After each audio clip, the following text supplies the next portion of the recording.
ដៃ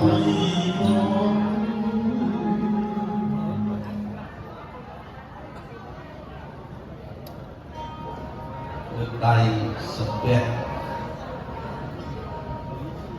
បានមិនដៃសំពះកូនប្រុសបានគុំ3ដងហើយ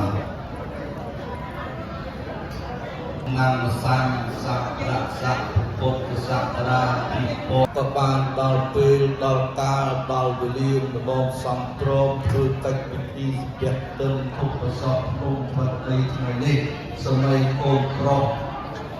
លោកបានបត់